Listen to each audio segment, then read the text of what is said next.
Uskutočnilo sa prvé a druhé kolo volieb na post prezidenta Slovenskej republiky, pričom na druhé kolo zostali dvaja kandidáti, a to súčasný prezident Slovenskej republiky Ivan Gašparovič a Iveta Radičová, medzi ktorými sa vyvinul konečný výsledok volieb. Lezajlott a köztársasági elnökválasztás mindkét fordulója, miközben a második fordulóra két jelölt, Ivan Gašparovič jelenlegi köztársasági elnök és Iveta Radičová maradt. Kettejük között dől el az elnökválasztás végeredménye.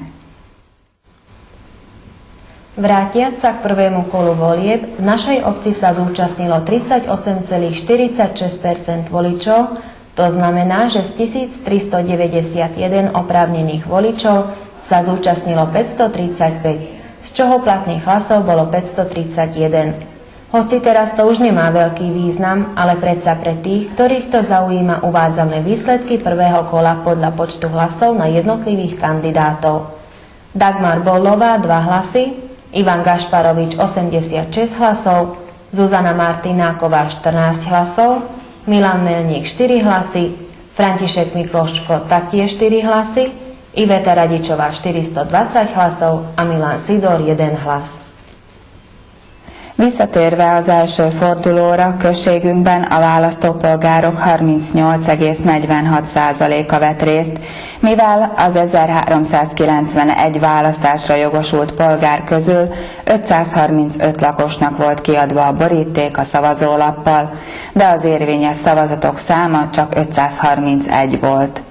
Bár ennek most már nincs jelentősége, akiket érdekel, annak elmondjuk, hogy az egyes jelöltekre adott szavazatok száma a következően alakult.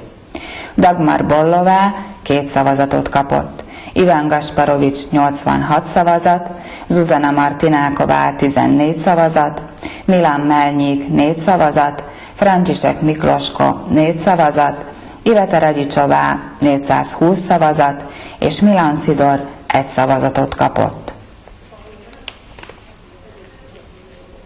Počas prvého kola volieb neboli žiadne rušivé okolnosti. Všetko prebiehalo v poriadku, občania postupne prichádzali do volebných siení a žili so svojím zákonodárnym právom. A választások első fordulója során nem volt semmilyen zavaró körülmény, rendbontás.